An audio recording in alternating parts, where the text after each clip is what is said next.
jajaran serta Bapak semuanya. Alhamdulillah hari ini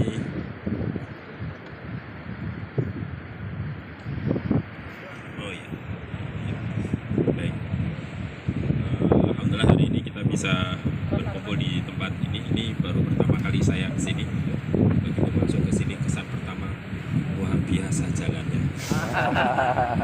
Tapi ini sesuatu yang umum untuk fasilitas astronomi. Jadi dulu ketika sempat melakukan pengamatan di Jepang juga seperti itu. Observatoriumnya di atas gunung, kita harus jalan kaki, Pak. Tapi sepanjang jalan itu ditata sehingga orang asik menuju ke tempat itu. Nah ini bisa jadi kalau misalkan nanti jadi tempat itu dari pintu akses ke sini memang sudah ditata. Jadi cukup cakep secara gambaran astronominya keren gitu ya. Nah kemudian kesan kedua di sini anginnya keras luar biasa. Saya nggak bawa jaket jadi kirain akan kepanasan, tambah masuk angin ini nanti. Jadi tapi alhamdulillah anginnya keras seperti ini bukan berarti tidak bisa untuk melakukan pengamatan rukyat hilal, bisa gitu ya. Jadi nanti kita perlu mengantisipasinya sekira nanti konsepnya adalah permanen, itu kita perlu bangunan berbentuk kubah. Karena kalau tidak kubah seperti teropong-teropong seperti ini sebenarnya dia goyang, Pak. Dan tadi saya ngeliatin pasang teropong kecil goyang terus kameranya. Nah, jadi memang sekarang ini untuk rukyat hilal, kalau hanya tujuan untuk rukyat hilal itu nggak perlu bangunan pun juga bisa. Tapi ketika kebutuhannya selain rukyat hilal ada lain-lainnya, nah gitu ya, seperti wisata tadi, nah itu maka perlu bangunan yang cukup representatif sehingga menarik orang untuk datang. Nah ini yang mungkin beberapa belakangan tahun sekarang ini yang namanya wisata langit malam sedang banyak digerakkan. Wisata langit malam, Pak. Yang belum banyak dieksplor juga. Kemarin ketika ke Bali juga kita ngobrol-ngobrol, Bali itu apa, banyak yang ingin mengembangkan karena malam hari yang nggak ada aktivitas di pantai-pantai itu. Bahkan kalau misalkan kita melihatnya nggak cuma ke pantai tapi ke atas sedikit langitnya cerah, itu banyak bintang. Jadi itu bisa dimanfaatkan untuk wisata langit malam. Mungkin bisa menjadi bagian camping ground dan sebagainya di area sini. Jadi memang secara wisata itu akan sangat relate sekali karena akan tentunya wisata di sini jalan masyarakat juga akan terberdayakan dengan wisata tersebut. Ya, jadi di beberapa wilayah Bali terus di NTT, NTB itu yang pulau Sampang, mereka punya program yang memang disupport oleh Pemda setempat untuk dilakukan kajian. Kebetulan yang melakukan kajian dari ITB, hanya mungkin sedikit saya alumni ITB, bukan sudah pensiun Pak dari ITB-nya, jadi tidak bisa mengatakan dari ITB gitu ya, saya alumni saja.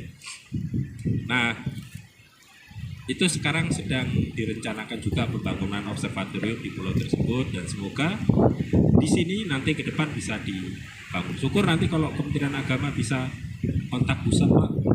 Ini sekedar kabar burung dulu saya sampaikan, burungnya mana? Ada rencana kemarin teman dari Arab Saudi itu kontak ingin menghibahkan satu set peralatan teleskop di Indonesia dan itu sudah sempat bersurat juga sampai ke pusat, mungkin nanti bisa di follow up, siapa tahu rezekinya bisa ditaruh sini. Kalau bisa ya alhamdulillah, kalau enggak tapi silahkan. Masih belum jelas apakah akan jadi atau enggak, tapi yang pasti secara surat itu kemarin seingat saya sudah ada ya, tapi hanya lanjutannya seperti apa ya kita olah lagi. Makanya saya katakan kabar burung tadi, Bang. Baik, jadi kemudian kesan yang ketika masuk ke sini setelah angin, lokasinya ini terbuka sekali. Terbuka ketika tahu oh mataharinya di sebelah situ, kita lihat ternyata sebagian ada di permukaan daratan suatu ketika, tapi itu tidak mengganggu. Kenapa nggak mengganggu? Posisi kita hampir sama tinggi dengan pulau di sana. Ya, jadi pos kecuali kalau kita berada di bawah gitu itu akan. Tapi karena posisi kita juga tinggi, apalagi ini dibangun satu lantai, dua lantai gitu, itu udah loss sekali. Oleh karena itu mungkin akan sangat baik kalau bisa melakukan studi banding ke sejumlah tempat yang memiliki area pengamatan tepi pantai. Banyak sih, cuman kalau yang ingin lihat lebih artistik sedikit, saya menyarankannya ke Malaysia. Ayo, siap, kabar. Saya sempat kebetulan ke Brunei, dari Brunei mampir lewat ke Malaysia gitu ya. Beberapa tempat observatorium yang di pinggir pantai mereka itu cakep sekali. Brunei juga rencana sedang mau bangun tempat kotak-kotak, hanya di Indonesia di mana gitu ya. Jadi tapi sampai sekarang belum ada kelanjutannya. Jadi memang aspeknya akan sangat banyak sekali. Tapi kalau untuk keperluan pengamatan hilal, insya Allah wilayah sini dengan cakupan seperti ini sangat memungkinkan sekali. Hanya tinggal nanti penataannya seperti apa. Yang pasti jangan sampai hanya untuk rukyat hilal, karena akan sangat sayang sekali investasi pembangunannya mahal, dipakainya setahun 3 kali. Sedih Pak. Tapi kalau dikaitkan dengan wisata malam tadi, maka diharapkan siswa akan kunjungan juga ke sini secara rutin.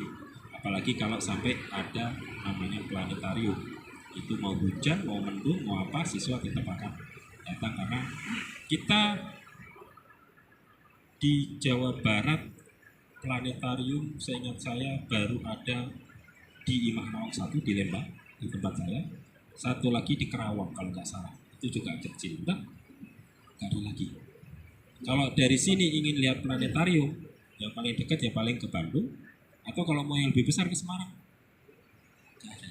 Artinya kalau di sini bisa dibangun, maka siswa yang akan hadir di sini bukan hanya dari wilayah Pangandaran, Tasik besar sekali, Garut besar sekali, Jawa Tengah ke sini juga bisa, nggak akan terlalu jauh. Jadi potensi wisatanya akan sangat besar sekali. Karena kalau tidak dikaitkan dengan wisata pantainya, ini tadi Pangandaran pantainya luas sekali, banyak sayang sekali. Jadi ini dari sisi pengukuran yang sudah dilakukan, insya Allah akan sangat memungkinkan, tidak ada kendala yang berarti untuk melakukan pengamatan hilal di lokasi. Dari sisi lokasi, dari sisi cuaca itu semuanya sama di Pulau Jawa. Jadi jangan berharap nggak bisa kelihatan, ya mendung kan. Mendungnya ini yang kita tidak bisa mengatur Pak.